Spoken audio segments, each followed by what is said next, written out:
안녕하세요, 빌런입니다. 이번에 리뷰할 브랜드는 쇼파드, 모델은 밀레밀리아 클래식 크로노그래프입니다. 쇼파드란 브랜드를 주얼리 브랜드로 알고 계신 분들이 많을 거라고 생각해요. 주얼리에 대한 지식이 없는 저조차도 쇼파드가 가진 주얼리 분야에서의 인지도와 브랜드 가치를 잘 알고 있으니까요. 그런데 쇼파드는 본디 워치메이커입니다. 1860년도에 LUC 루이 율리스 쇼파드가 자신의 이름을 내건 시계 브랜드를 런칭한 뒤 그의 아들 폴 앙드레 쇼파드를 거쳐 현재는 칼 슈페러 가문이 소유하고 있는데 지금까지 살아남은 그 수가 매우 적은 독립시계 브랜드 중에 하나입니다. 현대에 와서 거의 대부분의 시계 브랜드가 내부적 혹은 외부적 요인으로 인해서 그룹으로 편입되었고 독립시계 브랜드는 정말 몇 개 안 남았죠. 파텍 필립, 오데마 피게, 롤렉스, 브라이틀링. 롤렉스는 튜더와 함께 그룹으로 묶어도 되겠네요. 그리고 쇼파드. 이 리뷰가 116번째네요. 이 중에서는 그룹 소속의 브랜드도 있었고 독립시계 브랜드도 있었는데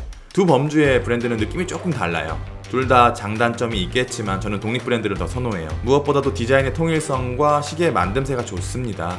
그런데 이것보다도 더 중요한 건 헤리티지에 대한 브랜드의 시각이에요. 그룹에 속한 브랜드는 필연적으로 매출이 최우선적인 가치가 될 수밖에 없어요. 그 브랜드가 지닌 아이덴티티보다 오랜 시간 지켜온 헤리티지보다 효율성이 우선시되는 경우가 많고 때문에 시계 브랜드의 구조는 효율이라는 가치를 위해서 분업화되기 시작합니다. 고민 없이 잦은 복각을 하고 효율성을 위해서 특정 부품들을 공유하고 필요에 따라 어떤 분야는 외주를 주기도 해요. 이는 그 브랜드가 지닌 색채가 조금 옅어지는 결과 디자인의 통일성, 마감, 유격 같은 부분에서 독립 브랜드와의 격차가 조금 나는 듯해요. 쇼파드는 시계 애호가들에게 어떤 면에서는 정말 고마운 브랜드예요. 비교적 가성비가 좋은 지금 이 모델 밀레밀리아부터 젠타이 감성을 지닌 스틸 스포츠 알파인 이글, 하이엔드를 넘나드는 컴플리케이션과 그랜드 컴플리케이션, 매티의 다르를 포함한 LUC 라인까지 정말 넓은 범주의 시계를 커버해줍니다. 그렇다고 라인별로 너무 많은 모델들이 난잡하게 나열된 게 아니라 각각의 가격대별로 헤리티지가 뚜렷한 핵심적인 모델만을 만들어줘요.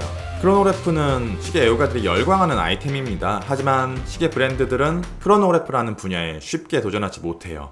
크로노그래프는 필연적으로 고가일 수밖에 없고 애호가들의 취향을 만족시키기가 어렵습니다. 사이즈 적절해야 하고요, 두께 잡아야죠, 비율 잡아야죠, 디자인도 잡아야 하고 헤리티지까지 갖고 있어야 해요. 현행 브랜드의 현행 모델 중에서 이런 조건을 충족하는 시계가 얼마나 있을까요? 헤리티지가 찐득하게 묻어있으면서 동시에 클래식한 크로노그래프, 쇼파드의 밀레밀리아입니다. 밀레밀리아가 대중적으로 엄청난 인지도를 지닌 크로노그래프는 아니라고 생각을 해요. 하지만 시계 애호가들 사이에서는 이미 널리 알려진 모델입니다. 헤리티지를 지닌 클래식한 크로노그래프, 369 서브 크로노, 적절한 사이즈, 얇은 두께, 그리고 밸런스 있는 디자인까지 갖추고 있는 건 엄청 드물기 때문이에요. 저도 지금은 구형이 되어버린 밀레밀리아 8331을 구하기 위해서 발버둥쳤던 기억이 나네요. 1927년도부터 개최된 밀레밀리아는 세상에서 가장 아름다운 레이스라 불립니다. 원래는 스피드를 겨루는 경기였는데 몇몇의 레이서와 관람객들이 사고로 죽거나 다치는 경우가 생기면서 폐지되었다가 1977년 완주를 목표에 둔 레이스로 다시 부활해요.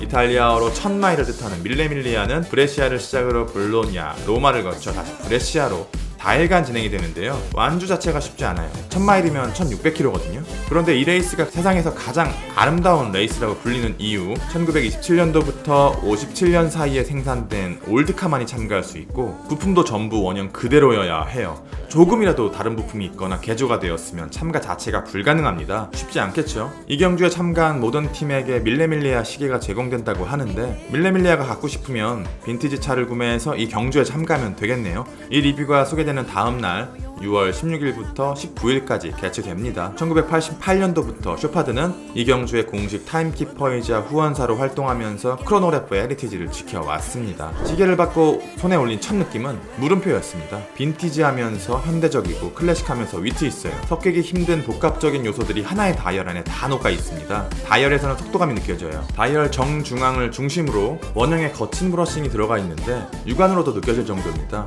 속도감이 느껴지시나요? 12시 부분에는 쇼파드와 크로노미터 표시가 현대적인 느낌의 고딕체로 프린팅되어 있고 그 아래에는 강렬한 레드 색상의 밀레밀리아가 있어요. 쇼파드는 이 레드 엠블럼을 다이얼 위에 올리기 위해서 정말 오랜 기간 노력해왔습니다. 현대적인 엠블럼과는 반대로 거대한 시간 인덱스는 클래식하면서 빈티지한 아라빅 폰트로 만들어졌어요. 조금 더 확대해서 보면 두툼하게 발려있는 야광 덕분에 인덱스에서 입체감이 느껴집니다. 클래식한 시간 인덱스와는 다르게 핸즈에서는 다시 심플해져요. 이 핸즈의 명칭까지는 모르겠는데 개인적으로 제가 가장 선호하는 핸즈 디자인입니다. 3시에는 초 서브 크로노, 6시에는 시간 서브 크로노, 9시에는 분 서브 크로노가 있어서 마치 자동차의 계기판을 그대로 옮겨온 듯한 디자인이에요. 다이얼과 케이스를 연결해주는 챕터링은 타키미터가 대체하고 4시와 5시 사이에는 데이트가 있는데 다이얼에 빈 공간이 느껴지지 않을 정도로 꽉 차 있어서 데이트가 눈에 선뜻 들어오진 않아요. 케이스는 전체적으로 폴리싱 되어 있어서 되게 화려해요. 저는 브러싱 성애자라 케이스 옆면 정도만이라도 브러싱이 들어갔으면 어땠을까라는 아주 개인적인 취향을 말씀드려 봅니다. 42mm 사이즈에 12.67mm의 두께,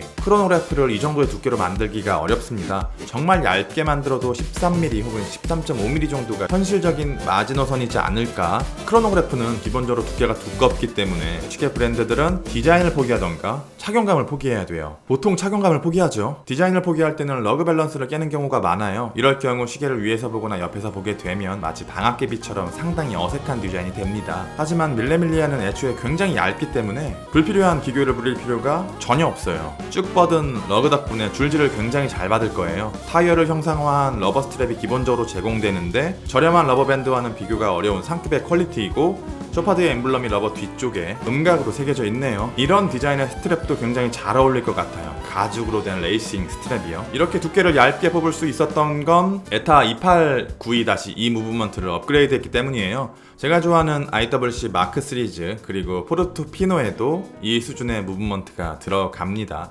여기다가 크로노미터 인증까지 받았기 때문에 퍼포먼스적인 측면에서는 당연히 훌륭해요. 42mm의 리저브를 보장하고 케이스백을 오픈시켜 두었는데 과하다 싶을 정도의 마감이 들어갔어요. 무브먼트를 보정하고 있는 스틸 링에는 굉장히 고급스러워 보이는 브러싱이 들어갔고 여기에는 방수 50m와 밀레밀리아 레드 폰트가 적혀 있어요. 로터 위에는 제네바 스트라이프 브러싱과 황금색의 쇼파드 엠블럼이, 로터의 끝에는 원형의 브러싱과 직선의 브러싱이 교차하면서 입체감을 부여하고 로터 안쪽에는 아주 작은 원형 브러싱이 들어가 있는데 이런 작업은 수작업으로 일일이 해야 하는 것으로 알고 있어요.